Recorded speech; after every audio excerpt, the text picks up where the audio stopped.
This podcast is brought to you by the American Enterprise Institute. If you like what you hear, please subscribe, rate, review, and share. Thanks for listening. Here's our show. What in the hell's going on? What the hell is going on? What the hell is going on? I don't know what the hell he's talking about. You don't have to know what the hell is on it. What the hell's the matter with these guys? We don't know what's going on. What the hell's going on? Who in God's name knows what it's all about?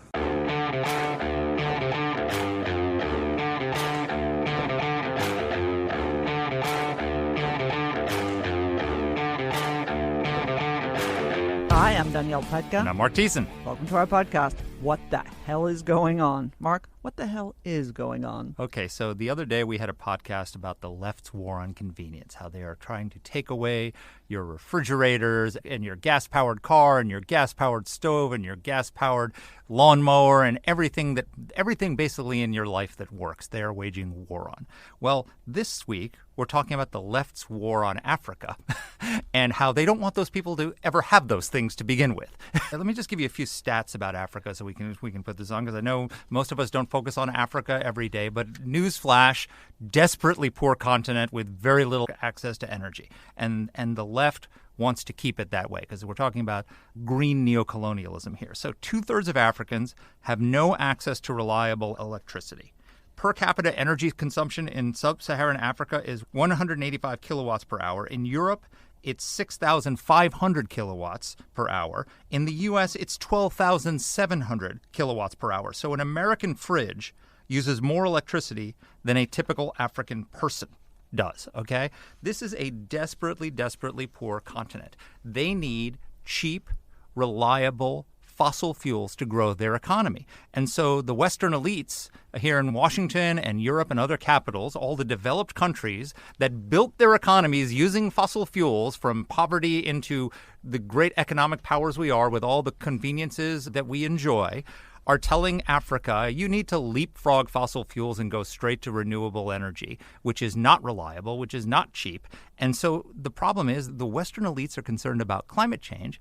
Africans are concerned about poverty. This is just, it's so elitist, it's racist, it's neocolonialist, it's all the things that the left says that the right supposedly is. They are exercising all of these virtues, or vices rather, in their policies towards Africa. Let me put this even more simply. You know how the nanny state is trying to tell you how to live, what to do, where to put your grocery shopping, what to do with your shopping bags, how to drink your water, what to drink your drink out of, and what kind of straw to use. Okay, all of that.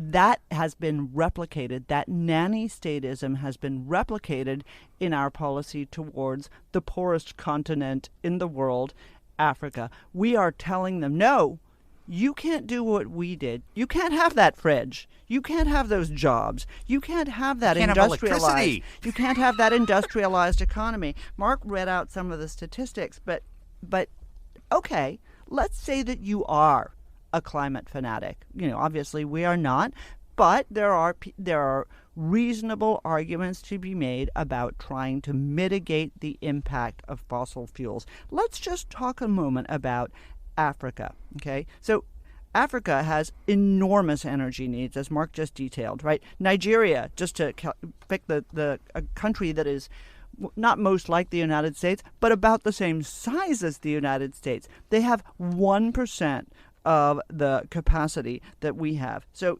get this, guys. If sub-Saharan Africa increased, this is from The Economist, which did a really good piece on this last year. If sub-Saharan Africa increased its energy consumption 5-fold, and all of it came exclusively from natural gas, not from renewables, that would equal roughly 1% of global emissions. The impact that these draconian green rules coming from Europe and the United States have had on climate and climate change have been so small as to be almost immeasurable. And let me add a layer of complexity to this, Danny, which is that I don't know if you know this, but Europe and America are predominantly white, and Africa is predominantly black.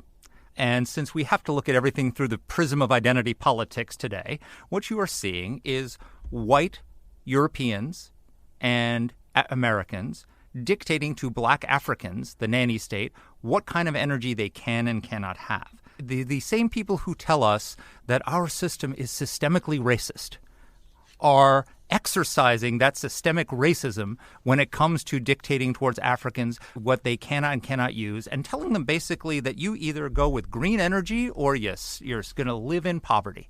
I mean, this is everything they decry at home, they are doing to the actual continent of Africa. What is mysterious to me is that during the 1980s, America was completely obsessed with the apartheid system in South Africa, and rightly so. It was a terribly unjust system of not simply minority rule, but of oppression, a two-tier system of government for blacks and for whites, or not even just blacks, but also Indians and others in South Africa. And this was the object of a huge obsession on the part of both Republicans and Democrats. The Congressional Black Caucus talked about little else. And yet now, as we are busy trying to keep Africa down, those voices are silent. Where are those guys? They're too busy trying to take away our refrigerators and gas-powered cars to care what happens on the continent of Africa. Let me just give you a few more stats from our friend Bjorn Lomborg, who is the greatest source of wisdom when it comes to these things. He says, a single person in the rich world uses more fossil fuel energy than all the energy available to 23 poor Africans.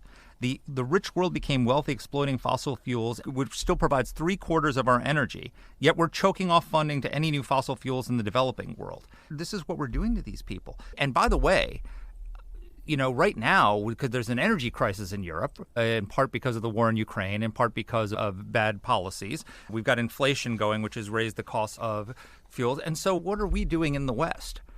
Let's use coal. Coal is making a resurgence here because we have to keep energy prices down. We can't let gas prices go up. We can't get the heating and cooling prices going up or all the rest of it. But we won't let the Africans do the same thing. So literally the hypocrisy is we are increasing our use of dirty fossil fuels here at home right now to get us through the hump of this energy price spike, but we won't allow Africans to do the same thing. It is just green neocolonialism, and it's just simply appalling. It is appalling, and let us now pinpoint who is at the heart of so much of this idiocy. We should really name this the I Can't Stand John Kerry podcast, because he, that elitist putz, has been instrumental in perverting policies that are meant to help in Africa. So remember one of George W. Bush's signature programs, one that he got absolute accolades for rightly from both Democrats and Republicans, was PEPFAR. You remember PEPFAR. Yeah, sure. So John Kerry has been instrumental in trying to pervert PEPFAR. John Kerry has tried to insert climate change goals into all of our Africa development programs, including programs that have nothing to do with energy. So, forget Power Africa, the great congressional initiative from 10 years ago that was focused on trying to get energy projects in Africa across the finish line. Forget that and what John Kerry is trying to do to that. We talk about that with our guest a little bit.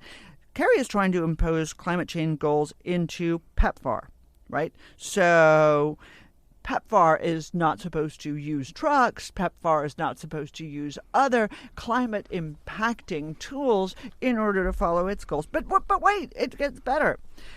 Kerry has also tried to inject climate goals into women's empowerment programs in Africa. Now, you might ask yourself, if you were a normal person, what the hell climate has to do with women's empowerment in Africa?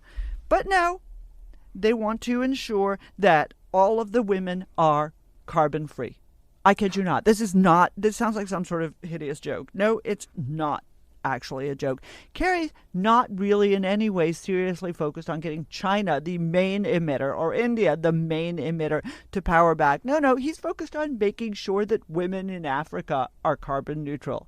It's unbelievable. Are you carbon neutral, Danny? I am not carbon neutral. I'm not carbon neutral either. So here's a stat for you.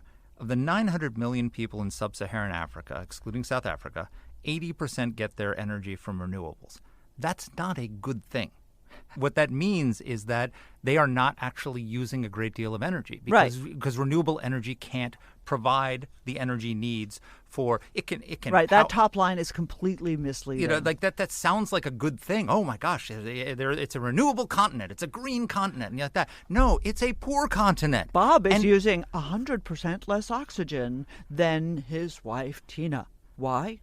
Bob is dead. Exactly. There you go. That's a perfect analogy. And so think about this. Wind and solar, what a lot of people don't realize, why can't we just turn to wind and solar? Why? Because the technology isn't there yet. And the storage isn't there yet. That's the point. We don't have batteries that are capable of storing wind and solar energy for commercial use. So what that means is if you don't have wind and sun, you don't have energy. I think the Nigerian vice president said no one in the world has been able to industrialize with renewable energy. It's never happened in the history of mankind. A country has industrialized with renewable energy, but we're forcing them to do it. We're forcing them to try and lift themselves out of poverty and grow their with both hands tied behind their backs. They're not going to. That's the whole point. No country ever has, and there may come a day when countries are able to rely on renewable energy in a very serious way, but that day isn't here. So why we are forcing it down Africa's throats is completely mysterious to me. But if your goal is to alleviate poverty, if your but goal it's not, is to unleash, it's not. I know, but that's my point. Look, what you do when you want to alleviate poverty is what is the cheapest, most reliable, most abundant way to give energy to an economy in order to help the most businesses grow, help the most people lift themselves out of poverty. It's fossil fuels.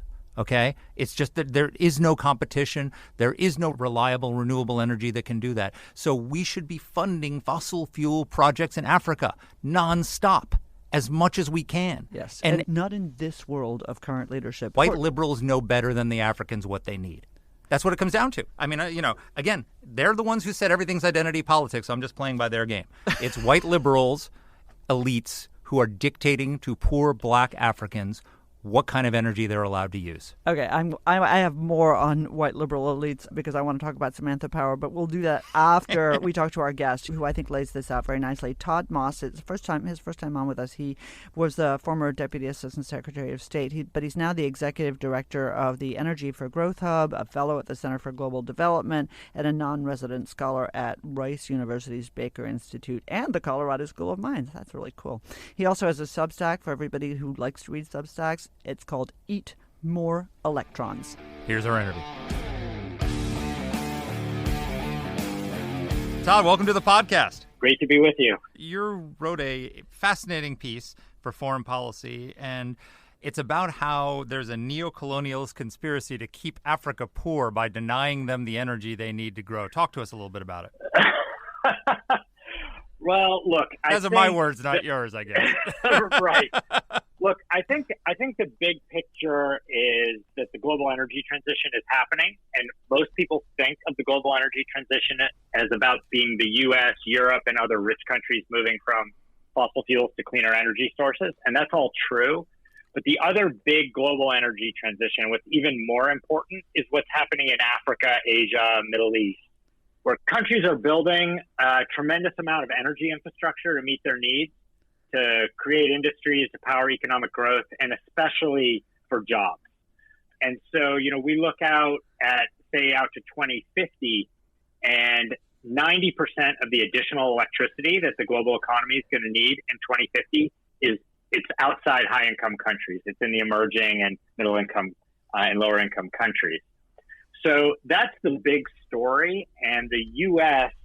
really needs to play a leadership role for economic reasons, for national security reasons, for climate reasons, to help make sure that that transition happens and that it happens as fast as possible, because people are going to need energy, and we don't want to just cede that space to our strategic competitors. Okay, so first of all, let me correct Mark. I so often have to correct Mark. The expression neocolonialist conspiracy to keep Africans poor, those are actually your words. That's a quote from your piece in Foreign Policy. And the one that you have a Substack called Eat More Electrons, and you had a piece I particularly liked called We Can't Afford for Everyone to Live Our Lifestyles. I mean... Yeah. Not to escalate super quickly, but go ahead. But this is the most paternalistic, racist, set of ideas. And I don't want to accuse the Chinese, because the Chinese are fine with neocolonialist rape of Africa, but those of us who profess to have reformed our 19th century policies seem to be embracing similar policies, but by another name. In other words, do as I say, not as I do. Yeah. I mean, look, I think the big problem and what I've been writing about is that while we're trying to push renewable energy, and renewable energy is going to play a big part in our energy future and in the future of poor countries, pushing renewables does not mean we only push renewables. And what's happened is there's been, in my view, a very worrying trend where the ways that we finance global infrastructure are being pushed into two different tiers. So for the rich countries, we can do whatever we need to do for our own energy security. But poor countries, particularly in Africa, they are reliant on a set of global institutions, are increasingly under the pressure of Europeans and American policymakers to go renewables only. Now, that's not technically the U.S. policy. There is a little bit of nuance there, but the way it's been interpreted is that if the U.S. is going to encourage, building power plants overseas, we want them to only be green. And that's completely unfair, unjust, and that's not what we're doing in our own country.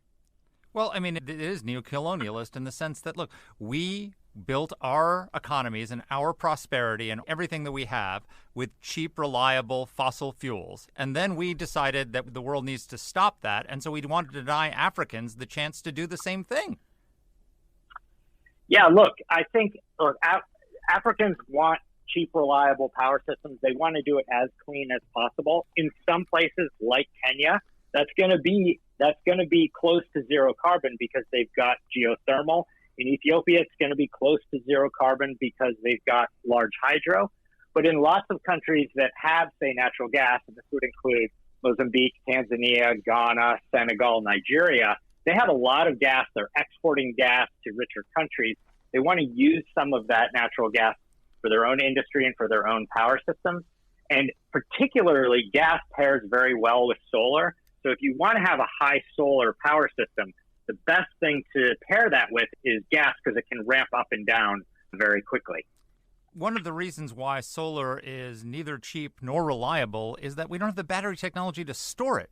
So if you don't have wind and sun, you don't have power, right? So why are we making Africans rely on an unreliable, expensive form of energy when there's plenty of cheap, reliable fossil fuels right there in their continent?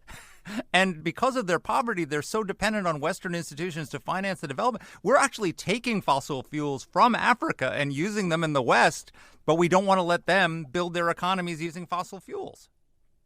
Well, Mark, I think that's exactly right. Countries are exporting gas to richer countries, but if they want to build downstream power plants and local industry that would use those same fossil fuels, they are being told, no, don't do that for the reasons of climate. That's the definition of neocolonialism. It is. It is. It's also the power structure of global finance, because who are the borrowers from these institutions that are reliant are asking the Germans and the Americans and the French for financing assistance, and they try to put these conditions on them. And we just decided in the West that we're going to live with that hypocrisy, which is very frustrating, obviously, for Africans and has a lot of diplomatic blowback.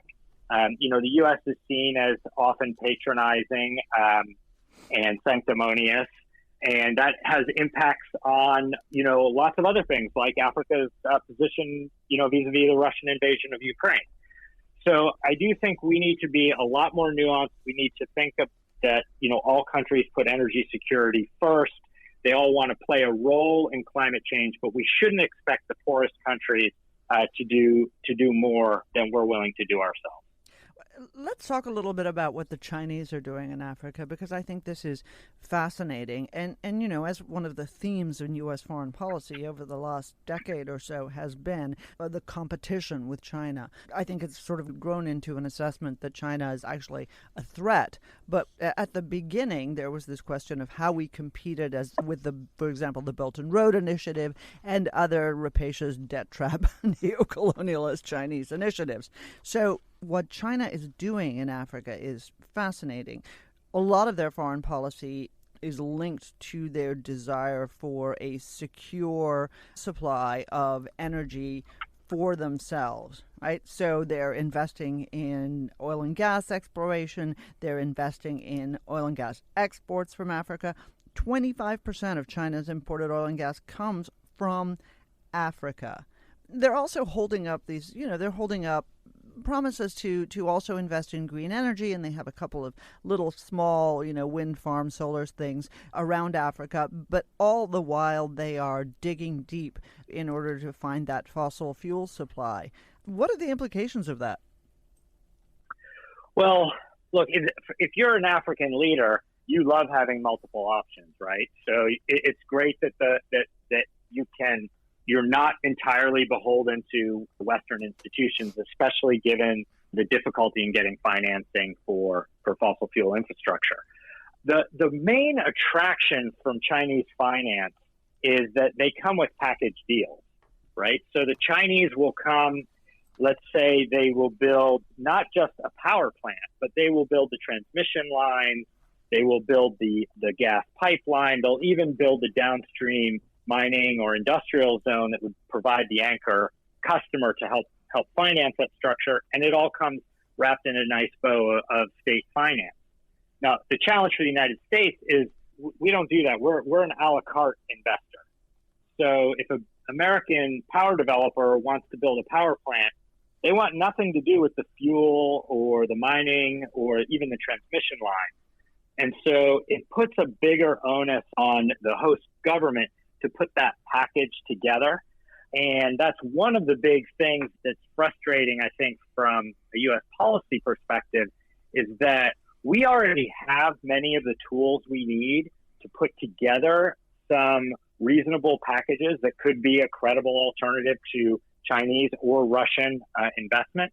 But the U.S. interagency is, so broken and dysfunctional that we're not actually organized to use these tools together. That's something that my colleagues and I are trying to work on. And I'm sure, you both have experienced the interagency dysfunction, which is just so intensely frustrating.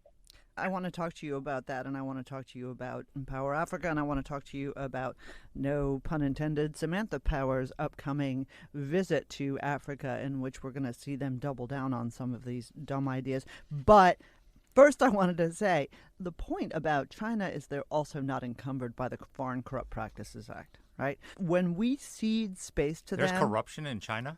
And in Africa, apparently, Mark. Oh, my gosh. Breaking news. But that's the whole point, is if one of the things that you're troubled about, and we're not talking about any of the other geostrategic issues here, if one of the things that we're troubled about in Africa is, authoritarianism, lack of democratic and economic transparency, and the unbelievably exponential rise of Salafi jihadi groups throughout Africa, then one of the things that you want to do is try to establish a better governance, and the Chinese have absolutely no interest in that. So we're actually kicking ourselves even doubly, not just on climate, but also on our geostrategic goals. Or have I got that wrong? No, look, I think you're right. I don't think the answer, though, is for us to walk away from the Foreign Corrupt Practices Act. I think the answer is that the United States needs to stay very engaged and try to raise standards. And let me just stick with my lane of the power sector. In the power sector right now, if you were going to sign a power deal, those contracts would be kept secret, and the terms of those contracts are secret, even though there's almost always a public guarantee on the back end. The United States could play a much more important role in helping to create transparency standards around contracting, much as exists today in mining and the oil and gas sector, where contracts, because there's such a strong public interest, there's a lot of transparency around what governments are signing on behalf of their people. That doesn't exist today in the power sector. So if you are GE and you're trying to sign a deal with a country to build a power plant, you have no idea if they've already signed 5 other similar projects at what price with a Chinese developer. But if the U.S. could work with its allies to help create disclosure norms, we could help raise the governance standards in the entire sector. And by the way, that would also help scale clean energy markets much, much faster than we're seeing today. So these are some of the big issues that I'd like to see the U.S. government get more involved in governance, less kind of finger wagging at our allies about who they're doing deals with. And let's just try to raise the bar for everybody so these competitive markets can be built. And just to put a cherry on top of the China section of this discussion, we had a podcast the other day where we were talking about the war on convenience here in America, where the left is trying to make everyone drive electric cars and give up their refrigerators and their gas-powered stoves and their gas-powered lawnmowers and all the rest of it. But with the electric cars, China controls something like 75% of the minerals and rare earths and the processing involved in building car batteries, right? A lot of the rest of it comes from Africa, like cobalt, for example. A lot of it comes from Congo. Isn't China buying up all the mines across Africa? So even if we're looking at we don't want to get it from China, let's go to Africa to get it. Well, we're still buying it from the Chinese and still dependent on them for it over there. Well, I think the good news for the U.S. is that the old colonial model line in an African country and exporting raw materials to the rich countries for processing, the African leaders have all said, we've had enough of that. We've seen that show. It does not help us. And so there's an opportunity right now, and I do think the administration fully understands this, that African leaders want partners that are going to help build industries, not just in the United States, but in their own countries as well. So Namibia, for example, is a potential huge source for lithium. They've just said they don't want to export raw lithium. They want to have some lithium processing at home.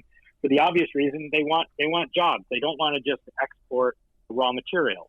So this is an opportunity for the United States to show that we're not just like China. We're not just trying to grab global supplies. We're actually willing to work with allies to help them build industries that would also help us diversify these important global supply chains.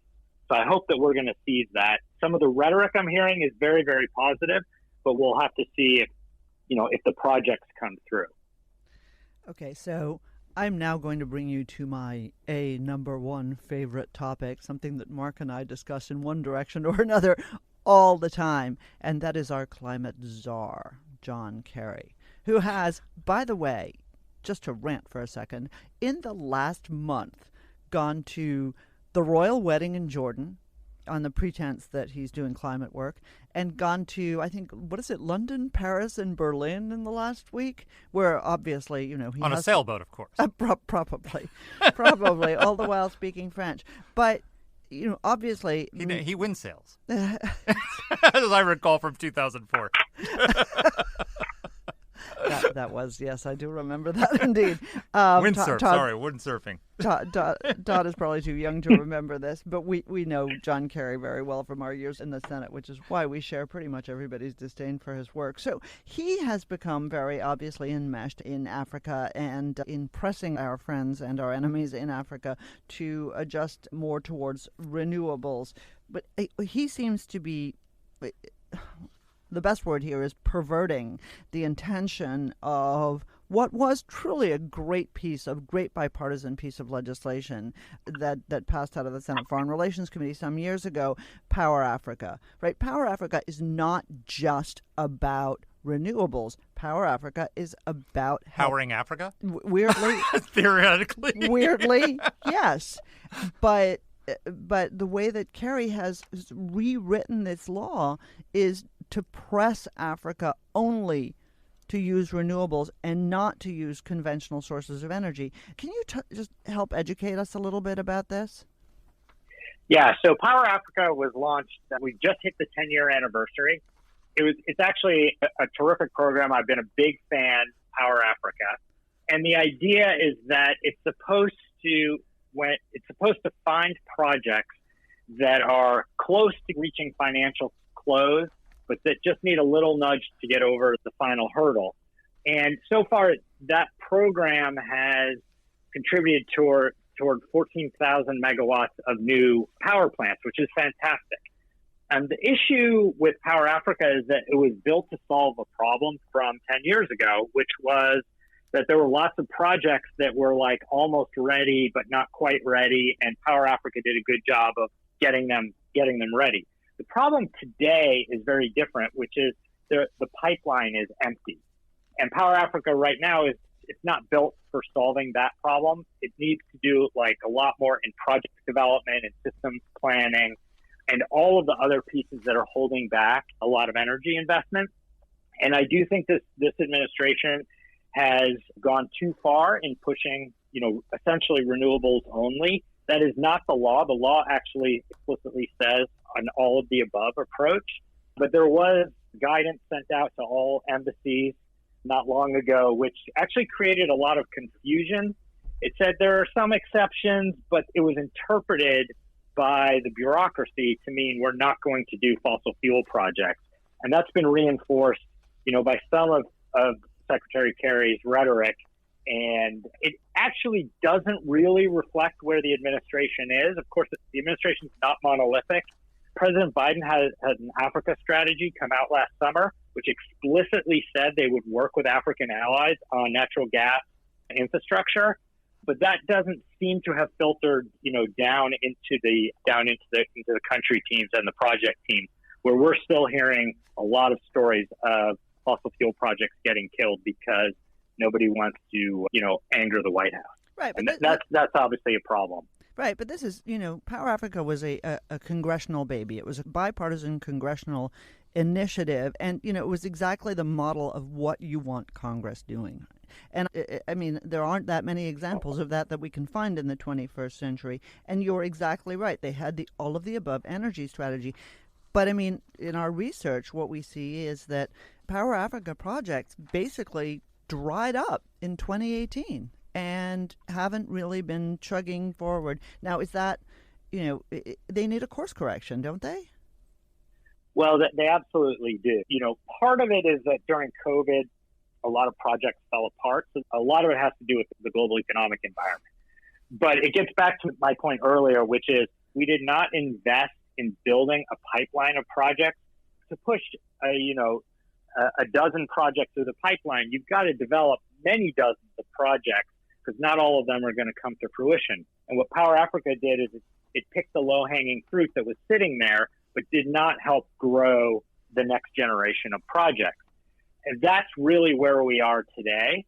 There's another bipartisan initiative, probably the biggest development change since President Bush launched PEPFAR, was the launch of the Development Finance Corporation, the DFC, which was bipartisan with Congress and with the Trump administration.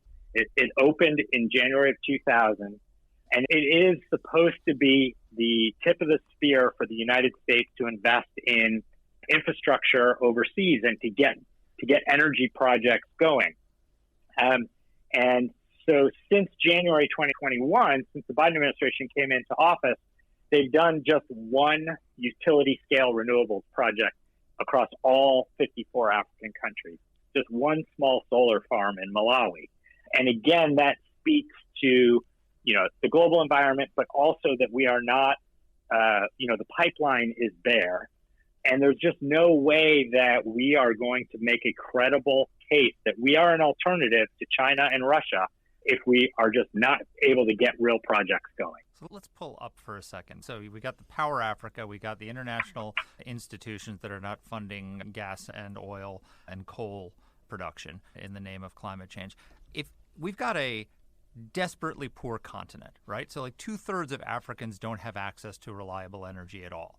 If you increased emissions in Africa, according to The Economist, 5-fold, and all of it came from natural gas, that would equal roughly 1% of global emissions. So it's not like we're in danger of turning Africa into a, CO2, a major CO2 emitter. They're so far behind economically the rest of the world, they're not even competing in terms of CO2 emissions, right?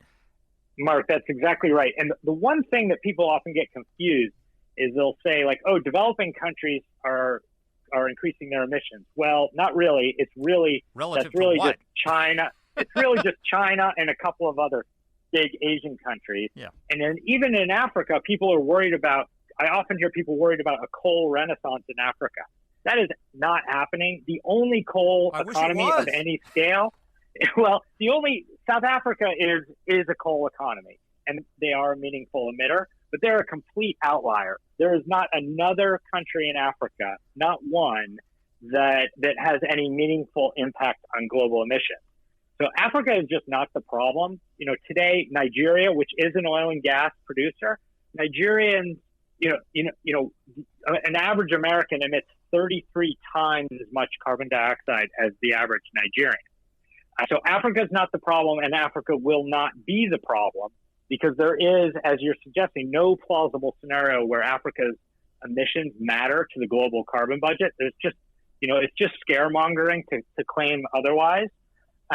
But what we've seen is that it's really difficult to curb emissions in your own country. It's much easier to change the financing rules for poor countries on the other side of the planet. And that is that green colonialism that, we talked about earlier. Yeah. But I really think that, there's a reasonable path here where we can focus on getting our own emissions down, helping the big emitters, like India and Indonesia and Vietnam, and to China. Get on the cleanest path possible. I don't know how much we can influence China's path. But without talking about China, it seems absolutely pointless. But China pulled hundreds of millions of people out of poverty using coal, right? That's how they did it. They fueled their economy with coal, and now the world is saying to the rest of the developing world, you can't pull your people out of poverty with coal. The problem in Africa isn't climate change. The problem in Africa is poverty. And so if we want to help alleviate poverty through free enterprise, then what we should be financing are the cheapest, most reliable energy projects that will help them do it at the cheapest cost and deliver the most reliable energy for their people. And instead, what we're doing is we're financing the most expensive, because it's much more expensive to build wind and solar than it is to build coal and gas plants, and the least reliable sources of energy and the most expensive sources of energy. It's like, you remember the movie The Jerk? When Steve Martin is at the gas station, you're probably too young to remember this. He's at the gas station. No, I remember it. And there's a sniper shooting at him, and he keeps popping the cans, and he says, he hates these cans. It's like, no, he hates you. You're focused on the wrong thing. We're focused on the wrong thing in Africa. The problem isn't climate. It's poverty. It's people who literally can't feed their families, who are living in absolute desperation. And we're focused on saying, you know what? You should be more green. That's what'll be good for you. What a paternalistic, elitist, racist outlook on the world. I'm glad I'm not the only ranter here. Tell me I'm wrong. Look, Mark, Tell me I'm wrong, Mark, you're absolutely right. The priority is ending poverty and especially creating jobs. We should fund and that's coal plants. Going to mean, well, the issue is, other than South Africa, coal is basically irrelevant. So people worry either who are pro-coal or who are, scared to death of coal. Coal is irrelevant in Africa. Actually, on our website, we've got something we call the African Coal Death Watch, which we track every potential coal project that could be built in Africa. And the headline is, there aren't any. So coal is not the issue. The issue is, as you suggest, Mark, how do we get people the cheapest, most reliable electricity as fast as possible so they can not only have lights at home, but build industry? One of the most promising sectors in Africa is they've got tons of educated young people who cannot find jobs. The potential for in the digital economy is just massive. Look at Nigerian creative industries, music, film. It's just taking off because there's so much talent that's being held back by lack of, among other things, electricity. And yeah, it's a disgrace. Todd, I think you're too nice. It's a disgrace. It is. Look, we are literally Who the hell do we think holding we are? people back. We talk about Africa. We talk about the rights of Africans. We talk about democracy. We talk about the only continent okay, with a positive growth rate at this point in terms of human capital, right? We are no longer at replacement. Europe is no longer at replacement. Asia is no longer at replacement. The only growing continent of human beings is Africa, and we want to keep our feet on their necks. But they're so producing that they more can't. emitters, Danny. That's not a good thing. The population is growing, and it's Now unsustainable. you've lost control here, Todd.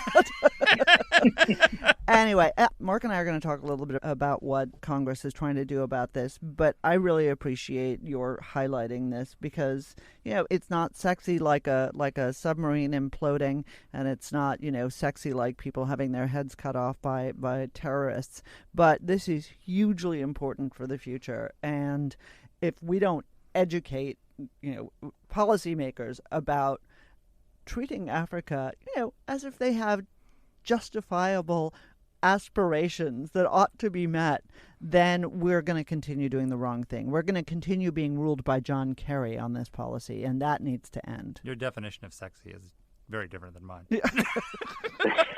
Ew. and mine. Todd, thank you. Thank you. You're doing great work, and we're really appreciative of the time you were willing to spend with us. Well, look, I appreciate both of you, and especially, for calling out some of the nonsense that, that we see so often. So please keep it up. Thank you. We will. Don't worry. And you too. Take care.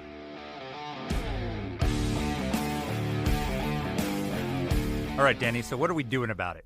We got the problem. What's the solution? So I'm really impressed with what Republicans in the House of Representatives. I don't often say those words. I'm impressed with Republicans in the House of Representatives. Chairman of the Foreign Operations Subcommittee of the Committee on Appropriations. Those are the people who write the checks. Those are the folks with the money. They just dropped their bill for this year, for fiscal year 2024, and they're actually really going after this bullshit, paternalist neocolonialism. They are forcing the Power Africa Project, to actually spend money on conventional energy before they start new renewable projects. Not because they're anti-renewables. I think everybody thinks that if we can do something creative and productive with renewables, that's wonderful, but not at the expense of people's lives, not at the expense of people's livelihoods. So they're pushing on that. They're also stopping John Kerry. You heard me rant about the fact that John Kerry is trying to impose climate goals into every single development program. PEPFAR, women's empowerment, human trafficking, blah, blah, blah, blah, blah. Actually, the person I talked to about this used a really great expression. He said John Kerry is nobody will know what this means, but you'll love it. Brown-headed cowbird. You know what? These are the birds that lay their eggs in other birds' nests so that they don't have to bring them up. This is what John Kerry is, right? He is laying his climate eggs in Africa, right? So that the Africans have to live with that. All right. If somebody doesn't like that, they can go back to Mark's talk about sexy earlier on. But so that bill stops them from doing that. And I think that's hugely important. I think we need to get a grip on what unelected bureaucrats in this government are doing to try to keep Africa down. Absolutely. Look, the conditions in Africa are a disgrace. The irony is that poverty actually across the world is getting better. People don't realize this, but actually the number of people, there was a Brookings study, which I've referenced on this podcast before, but in case you haven't heard it, Brookings study that in 2018, for the first time in human history, going back from 30,000 years ago when we first, left the swamp and began an agricultural-based society up until today, for the first time in history, in 2018, more people were middle class or rich in the world than were poor or on the edge of poverty. That is a stunning achievement. It happened with the collapse of socialism. It happened with the advancement of free market economics, free enterprise. A lot of it happened in China, where the Chinese regime has not democratized. They have unleashed, in their case, crony capitalism, but they abandoned the Mao economics for a little bit more Hayek and Friedman in the economic sphere. But they did it with coal. They lifted 700 million people in China out of poverty, powered by coal, powered by fossil fuels. And so it is the use of fossil fuels and the advancement of free enterprise that has lifted people out of poverty. And we're basically telling the Africans, we did it, ha ha, tough on you, you don't get to have the same opportunity. That is bigoted. So to use your expression, I want to leave our listeners with the cherry on the cake. Not all of you will have heard of Samantha Power, one of the biggest hypocrites in the United States, frankly. But she's the head of the United States Agency for International Development. The lady who said that she should have resigned over the Rwandan genocide, but then sat there during the Syrian, they said and watched Syrian civil war 500,000 Syrian people die. And lectures to us on morality, right? Well, so she's about to take a taxpayer-funded jaunt to Africa to commemorate the 10th anniversary of Power Africa. And you're not going to believe what she's going to do. She's going to, a little bird happened to tell me, not everybody at AID is down with this insanity. She's going to announce $35 million for, wait for it, carbon-free projects on and off the grid. Now, remember what we said, right? Power Africa hasn't really been doing much since 2018, but she's going to announce $35 million for carbon-free. And she says this will mobilize $4.7 billion in public and private funding, okay, to support clean energy generation capacity. I'm sorry. In what world is that going to happen? In what world is that feasible? And what are you going to count? Are you going to count somebody being able to power a freaking light bulb in their closet as connectivity? I mean, these people are an embarrassment to our country. Also, why is Samantha Power deciding what power sources the people of Africa have? And this is the Mark, you don't understand. You don't understand. These people aren't developed like Samantha Power. They're not advanced like Samantha Power. We've talked a little bit about in this, but we didn't get into in this podcast is the ESG movement in corporate America, right? Because we're talking about how the international development banks, which fund a lot of projects in Africa, are not funding anything that's not climate neutral. We're talking about how our government is imposing these climate policies, and so poor African countries that are dependent on European and Western institutions for this financing can't get the projects that they need to power their economies. It's also the private sector. There are banks that openly say, we will not finance any fossil fuel projects anymore. And so you can't even get private sector to finance these projects in Africa. And here's the irony of it. They are one of the most fossil fuel abundant continents on the earth. And so, we're perfectly... That's why it's so convenient for us to go and take their stuff. So it's literally neocolonialism. We are going and taking their fossil fuels, but not allowing them to build a plant down the road to use the fossil fuels that they're producing from their own ground themselves. And by the way, we are, to get our cobalt and our lithium and all these things like that, we're sending big gas-powered earth movers over to Africa to dig up their land to get those minerals for our electric cars so we can have our Teslas here and virtue signal to the world about how wonderful we are, but so we can chug out all that carbon into the African air to feel better about ourselves. But we can't help the Africans live a better life by having their reliance on fossil fuel energy. It's disgusting. And anyone who tells you, who complains about systemic racism here in America and how our country is so racist and we were founded to perpetuate slavery, ask them what have they done to help Africans get cheap, reliable energy, because it's utter hypocrisy. I'm glad to have ceded my renting seat to Mark Thiessen today. Thank you, everybody, for listening. We'll be back with more renting. If you're still listening at this point. We'll be back with more renting next week. Take care. Let us know what topics you'd like us to cover. You can get in touch with the show by emailing us at whatthehell@aei.org. Or you can reach us on Twitter. I'm at @dpletka. And I'm at Mark Thiessen. That's Mark with a C. Please rate and review the podcast. If you like the show, please subscribe, share it, comment on Apple Podcasts, or wherever you're listening to this. Thanks for listening.